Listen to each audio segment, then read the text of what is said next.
Alors ce soir, on va voir une chose qui est très importante, comme à chaque fois qu'on étudie, mais ce soir particulièrement,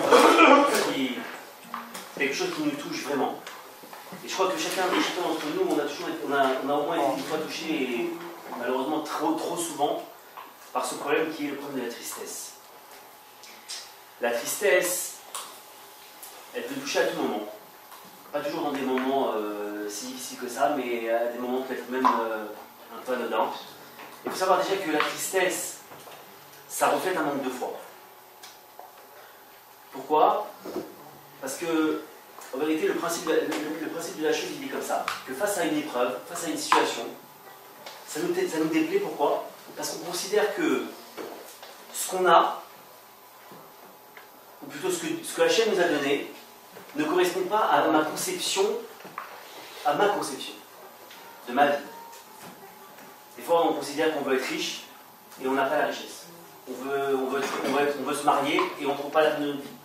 On veut réussir dans nos examens et on ne réussit pas, etc., etc., etc. Et on voit des empêchements, etc. Et quand on ne réussit pas, alors on peut rentrer dans ce qu'on appelle la tristesse. Et là, on considère que ma conception est plus forte que celle d'Hachem, et celle d'Hachem est pire que ça. Hachem, tu te trompes. Et ça, c'est un problème. Maintenant, il faut savoir que Hachem, il ne nous retient rien pour nous faire du mal. Ça veut dire que tout est calculé pour que on arrive de la meilleure façon au but de notre vie. Maintenant,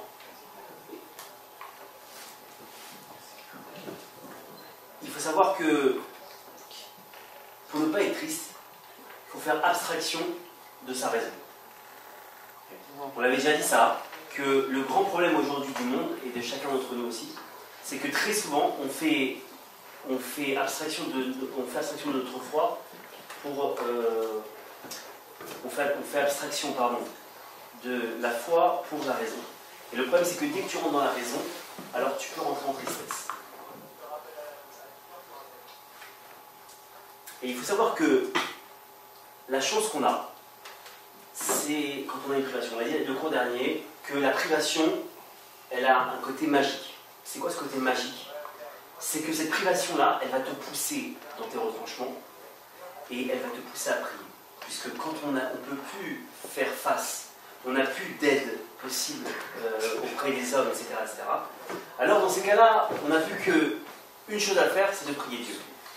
Et c'est là où tu vois que la privation, c'est une opportunité en or pour se brancher à Dieu. Et surtout, il ne faut pas faire culpabiliser.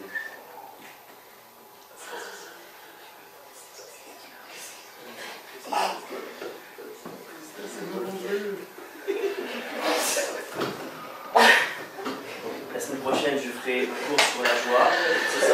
S'il y en a un qui ne pleure pas, je vous sors.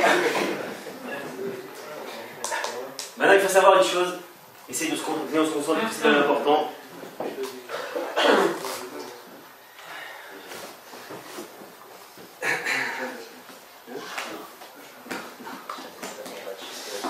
Il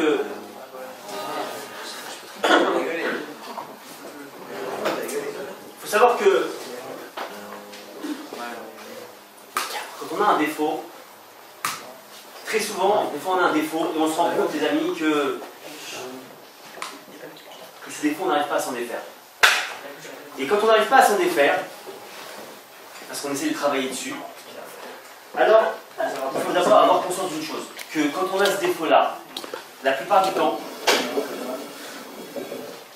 Hachem il fait en sorte que ce défaut il s'agrandisse et il y ait une espèce de zoom qui soit fait dessus sur ce défaut-là, tout simplement pour qu'on puisse travailler. Et il y a une notion qui est très très importante que je dois partager avec vous ce soir et qui est fondamentale.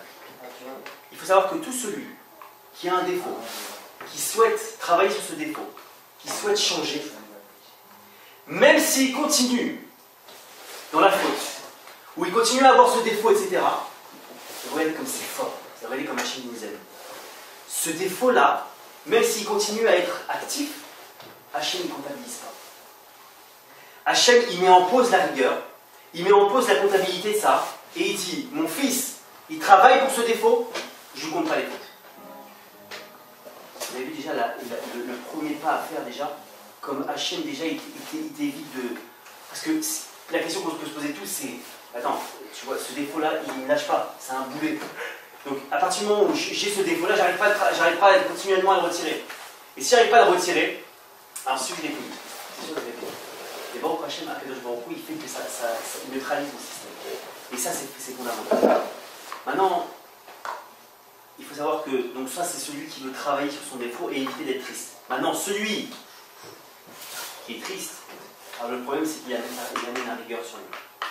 Parce que, comme on l'a dit en début, celui qui est triste, en vérité, il accuse Akadosh Baruch Hu lui-même. Il accuse Hachem d'être la cause de ses malheurs. Et dans ces cas-là, on rentre en conflit avec Hachem. Maintenant, il faut savoir que qu'est-ce qui nous rend triste? La plupart du temps, c'est des privations. Et il faut savoir qu'il y a beaucoup d'exemples dans le peuple juif de dirigeants qui avaient des privations et qui pourtant dirigé et qui ont vraiment été des exemples énormes. On va en citer un. On a dit ce soir, c'est celui-là. C'est Moshe Rabbeinu. Moshe Rabbeinu, on dit qu'il avait un problème de diction. On dit qu'il bégayait. Alors il y a deux avis, une parenthèse quand même. Il y a deux choses qu'on dit sur Moshe Rabbeinu, pourquoi la cause de son bégaiement. La première, c'est qu'on dit qu'il a, quand il était petit, Paro l'a fait tester, lui a fait un test, à savoir s'il voulait prendre la couronne ou pas, parce qu'un jour Paro l'avait sur ses genoux. Et Moshe, il était bébé. Vous savez, il a été récupéré par Batia, c'est la fille de Pharaon. Et un jour, il a pris Moshe sur ses genoux. Et Moshe, qu'est-ce qu'il était bébé évidemment, et en s'amusant, il a pris la couronne de Paro et il a mis sur sa tête. Et il s'est passé quoi? Il y a eu vous imaginez le silence dans la cour de Paro comme ça. C'est grave ce qu'il a fait. C'est un bébé quand même. Et les sorciers qui étaient là, ils ont dit voilà, je pense qu'il va essayer de prendre ta couronne, prendre ton truc, ton trône. Alors il faut qu'on fasse un test. Ouais. Alors c'est Yitro qui était à la cour, il a proposé de faire un test. Qu'est-ce qu'il a fait? Il a demandé à ce qu'on mette un tas de pièces d'or et d'un autre côté un tas de braise. Et il a dit voilà, on va faire un test, on va mettre le bébé devant. Et si le bébé il prend ces pièces d'or là, alors c'est sûr qu'il veut prendre ton trône. Maintenant s'il prend les braises, c'est évident que c'était un geste d'enfant, et c'est pas méchant. Alors Moshe, comme il était bébé, comme tout bébé il est intéressé par les choses qui brillent, alors qu'est-ce qu'il a fait? On l'a posé devant, et il a commencé à avancer sa main vers les pièces d'or. Sur ce, Hachem a envoyé, je crois que c'est l'ange Gabriel, qui lui a poussé la main et qui l'a poussé vers la braise.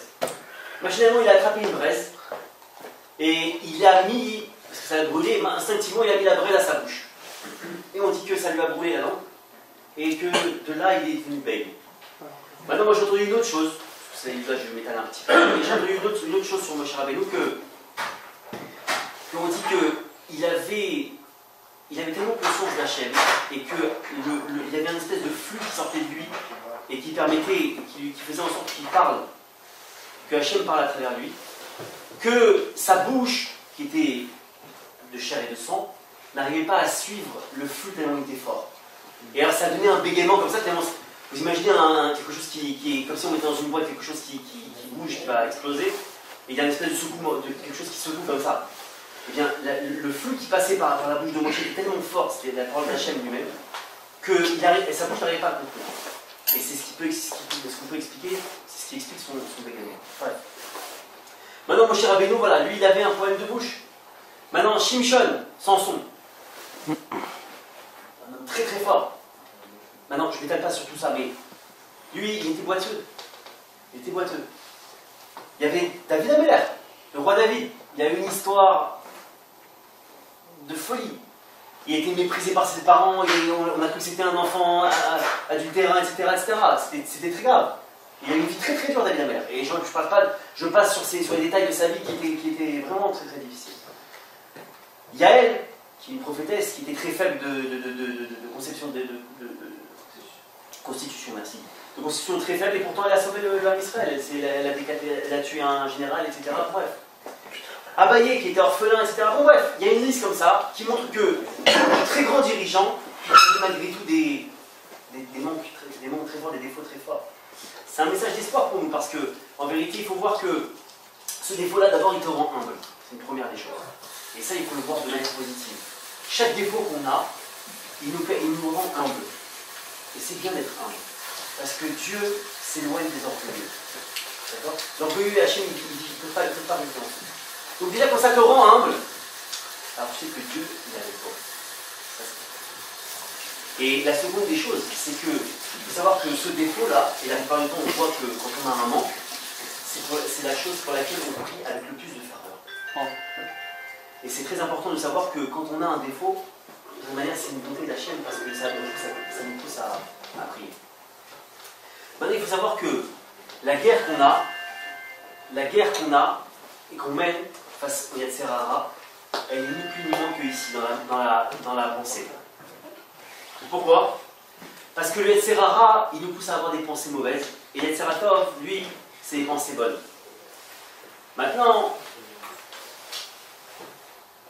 on peut voir ça comment?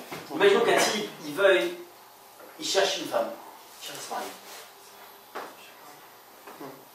Qu'est-ce qu'il va faire le Yetzer Hara? Il va faire en sorte qu'il soit dominé par des pensées tristes.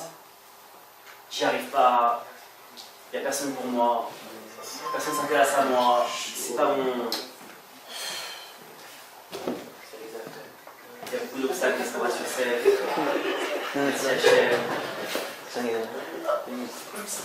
C'est sûr et certain. Ce que j'ai entendu dire, messieurs, ça doit être de la dynamique. Si il y a ça est en train de se mettre par contre sur moi, c'est que c'est de la dynamique.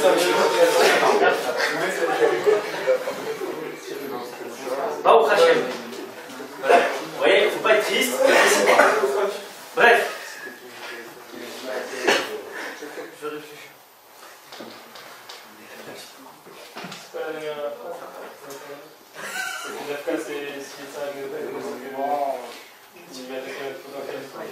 Non, il faut savoir que la plupart du temps, il y a Serara. Mais quand on se concentre, il y a Serara, il a une technique qui est très simple. La plupart du temps, il prend un listing de tous les points négatifs de la situation et il les énumère. Et il ne te lâche pas, et regarde, tu vois comment ça se passe, regarde, t'es pas marié, regarde quelle galère, dans quelle galère t'es, etc., etc. Et il te fait vous voyez cette petite phrase là, on connaît tous cette petite phrase. Cette petite voix qui vient tout le temps et qui est là, qui t'enfonce. Mais lâche-moi, je m'enfonce, t'arrêtes pas. Et il te montre le mauvais regard, tu vois que t'es un nul, t'arriveras à rien, etc., etc. Et regarde, même Dieu il t'en veut. Même Dieu il t'en veut, regarde si t'aimais, regarde, t'aurais pas sorti de là. On va voir qu'en réalité c'est complètement faux. Mais cette petite voix-là, il faut la matcher directement, il faut lui dire dégage, ça ne m'intéresse pas de ce que tu me dis. Maintenant, et il faut avoir conscience d'une autre chose.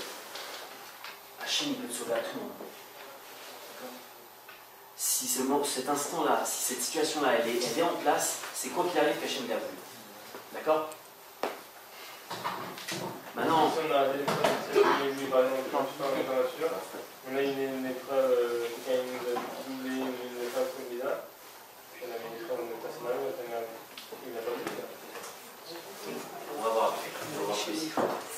On va voir qu'il y a un moment avant l'action et un moment après l'action. D'accord? Et tu vas voir qu'il y a des choses intéressantes.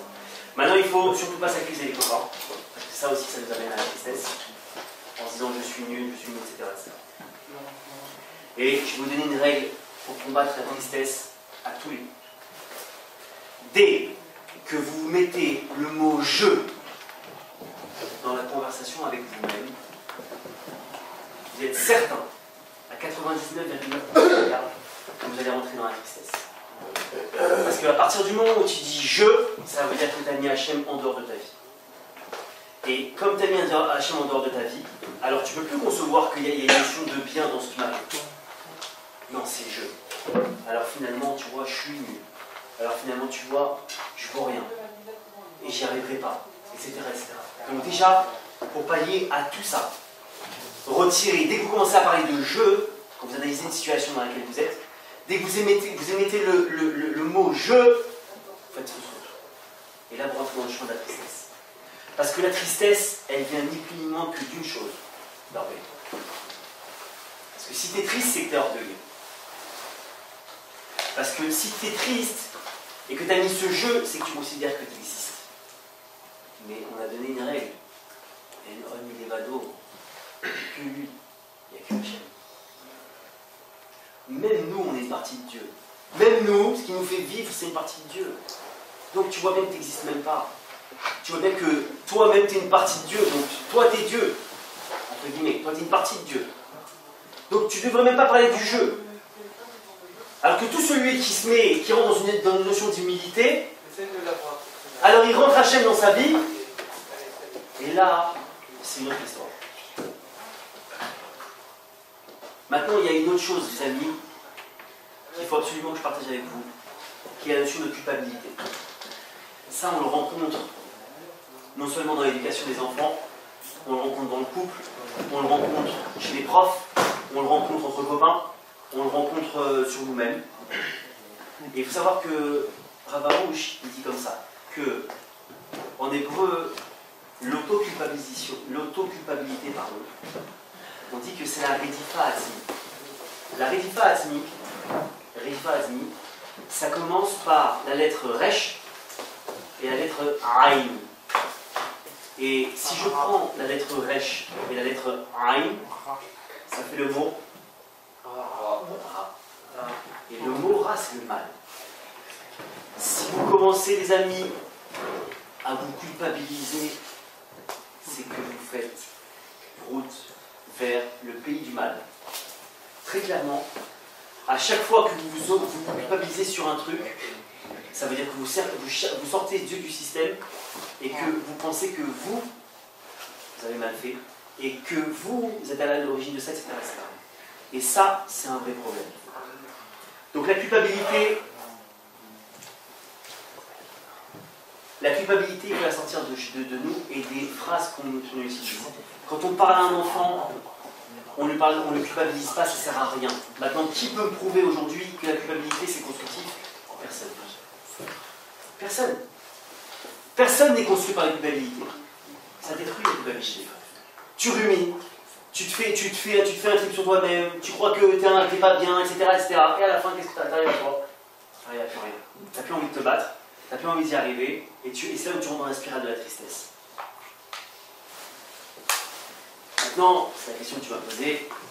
Il faut savoir que, on l'avait déjà dit dans un cours précédent, mais on va refaire un focus là-dessus, que dans l'action et dans l'épreuve, il y a trois épisodes, il y a 3 étapes. Il y a avant l'action, pendant l'action et après l'action. Avant l'action, j'ai le libre arbitre de faire le choix du bien ou du mal. Ou plutôt, de faire la mitzvah ou de ne pas faire la mitzvah. Ça, c'est mon libre arbitre. Juste le choix. Et c'est ça, et seulement ça, le libre arbitre. Pas plus. L'action, après, elle est menée par Hachem lui-même. Je suis en mode automatique. Et la dernière étape, c'est l'après-action.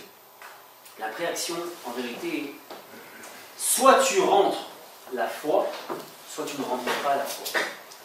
Ça veut dire quoi? Ça veut dire que, imaginons que le type, il ne voulait pas fauter. Encore une fois, cette notion-là, je répète encore une fois, qu'elle ne s'adresse qu'à des personnes qui veulent servir Dieu et non pas des personnes qui veulent fauter. Des personnes qui veulent faire servir Dieu et qui, imaginons, tombent encore une fois dans cela. Alors, il faut savoir que l'après-action, on va l'appeler comme ça, ce qui se présente à lui, c'est soit tu as foi que c'est Dieu qui t'a fait finalement fauter, et dans ce cas-là, tu n'as pas de raison d'être triste, soit tu crois que c'est toi qui as fauté. Et quand tu rentres là-dedans, alors tu rentres dans la tristesse. Parce que, encore une fois, c'est le moment où il ne faut pas faire l'impasse. Si tu dis que tu as la foi, tu es hermétique à la tristesse. Tout celui qui a la foi ne peut pas être triste. Voilà, ça c'est une règle claire. Si vous voulez connaître votre niveau de foi, interrogez-vous sur le niveau de tristesse que vous avez. Si vous avez la tristesse, c'est sûr que vous n'avez pas la foi. Ou qu'il y a un défaut dans votre foi. Et si vous voulez vous poser une question et casser ce système de tristesse, posez-vous la question comme ça. Si Hachem, il pensait vraiment que c'était bon de ce que je devais avoir, et que je ne l'ai pas, la chose pour laquelle je me rends triste, est-ce qu'il ne m'aurait pas donné? Est-ce qu'il ne m'aurait pas donné cette chose-là pour laquelle normalement, moi je pense que c'est pour mon bien. Mais lui, il pense encore plus que moi à mon bien. Et pourtant, il ne m'aurait pas donné. Il ne l'a pas donné. Alors il faut comprendre que c'est évident que Dieu, s'il ne m'a pas donné, c'est que c'est une bonne raison. Et que cette bonne raison-là, c'est que tout simplement, j'en ai pas besoin. Ça peut être retardé, mais on parle du fait que quelqu'un, il n'a pas quelque chose. On ne lui donne pas pour l'instant. On ne lui donne pas pour l'instant. Ça peut arriver après. Mais au tenter, il n'a pas cette chose. Alors pourquoi il n'a pas? Alors, il peut se poser des questions. Soit il dit c'est Dieu qui a décidé de ne pas l'avoir, je ne sais pas. Et voilà. Imaginons qu'un type, pour avoir un ordre d'idée, imaginons qu'un type, tous les jours il doit aller acheter sa baguette de pain. Il a besoin d'une Porsche pour faire 20 mètres, il a besoin d'aller à 20 mètres de chez lui. Achète un vélo, ça suffit. Non, lui il veut une Porsche. Et Dieu, il connaît ce que tu as besoin pile. Tu n'as pas besoin de plus. Pourquoi tu veux plus? Ça sert à rien. Donc, il faut savoir que cette notion-là est très importante. Maintenant, il faut savoir que Rabbi Nachman de Breslev par Zatzal, il dit dans Sirot Mahan que la mélancolie, en fait, c'est ni plus ni moins que d'être en colère. Et il faut faire très attention à ça parce que ça peut amener sur nous des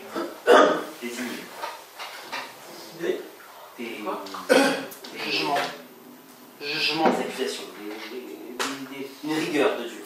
Parce que dès qu'on est triste, alors Dieu,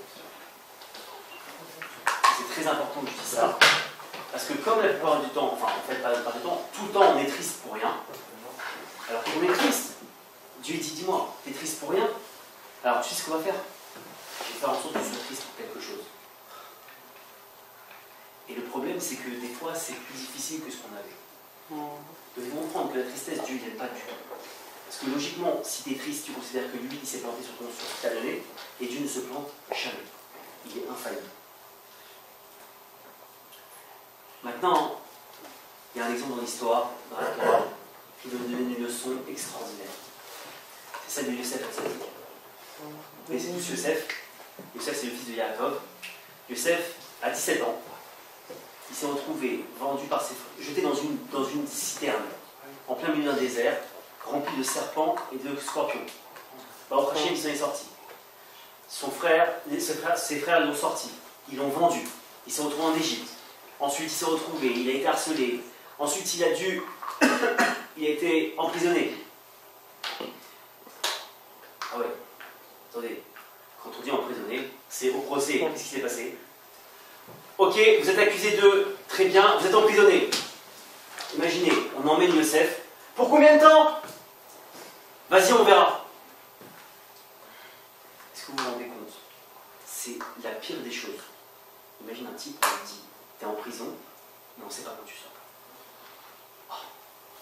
C'est désespoir assuré, normalement. Non, c'est désespoir assuré. Tu sais pas, tu te rends compte? Peut-être le gars, il souffre d'un truc, et il va voir un médecin, il dit, alors, le traitement, vous pensez que j'en ai pour combien de temps de traitement? Et ça peut durer... Il demande un truc pour me rassurer, je ne sais pas. Donc déjà, il faut comprendre, 17 ans, il est resté 12 ans en prison. Prison égyptienne, les amis, c'est pas les prisons qu'on a ici avec Internet, PlayStation et ce que vous voulez. Hein. C'est la prison, c'est tu restes debout, tu peux pas t'allonger, et il n'y a pas de lumière. Alors on posera la question comment il faisait pour savoir quelle heure il devait prier, quel jour on était, etc. Continuellement il étudiait, et il savait que en ayant cité un certain nombre de psukim, il savait qu'il avait passé une heure. Donc en fait, c'est enregistré comme ça. Il étudiait non-stop, il connaissait tout par cœur. Une heure. Ok, il est 2h du matin, 3h du matin, 4h du matin. Ah, on est Shabbat. Ah, ouais, tu vois, il avait cette notion-là juste en étudiant. Il n'y avait aucune lumière. Il était fermé comme un truc.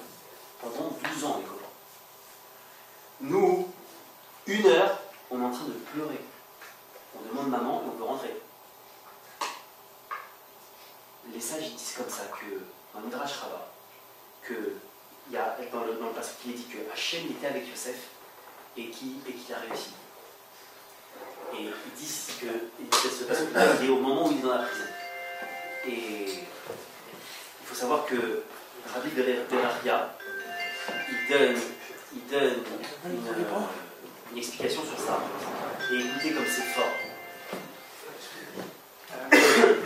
Il dit que Yosef, vous savez ce qu'il faisait en prison? Yosef, il chantait et il dansait en prison et il remerciait Dieu pour le fait d'être en prison. Pendant 12 ans non-stop. 1 heure, on ne tient pas. 12 ans non-stop. Et Rachid commente, il dit quoi? Il dit que il parlait continuellement d'Hachem. Dans toutes ses phrases, Baruch Hachem, merci Hachem.